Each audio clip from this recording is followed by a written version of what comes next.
post ni Sofia Andres sa kanyang Instagram stories, usap-usapan na patama ito kay Andrea Brillantes.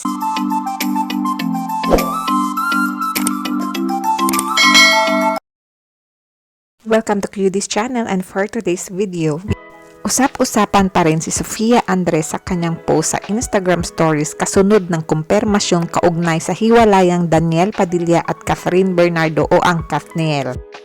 Si Sofia Andres ay isa sa matalik na kaibigan ni Catherine at magkumari ang dalawa dahil isa si Catherine Bernardo sa ninang ng anak ni Sofia na si Zoe.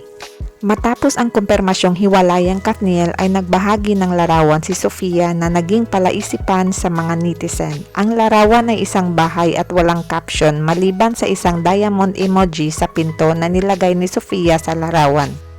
Ayon sa mga mabusising netizen, isa itong pahiwatig sa taong nadadawit sa hiwalayang Kathniel. Sa pagkalap ng impormasyon sa mga mabusising netizen, ang pinto umano'y isang Palladian door na gawa ng Italyano si Andrea Palladio, isang arkitekto at ipinanganak noong November 30, 1508. November 30 din ang pitsa na binunyag ni Catherine ang kanilang hiwalayan ni Daniel.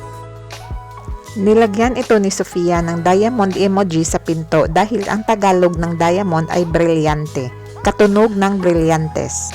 Kaya naiugnay ang pangalang Andrea Brillantes sa mga mabusising netizen dahil ang gumawa ng larawan ay si Andrea at nilagyan ni Sofia Andres ng brilyante, kaya naging katunog ang Andrea Brillantes.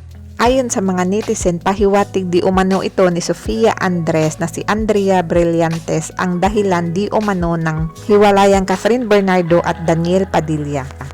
Matatandaan din kamakailan lamang ay napansin ng mga social media netizen ang pag-unfollow ni Catherine Bernardo sa social media ni Andrea Brillantes at makalipas lamang ang ilang linggo at in-unfollow na din ni Andrea si Catherine.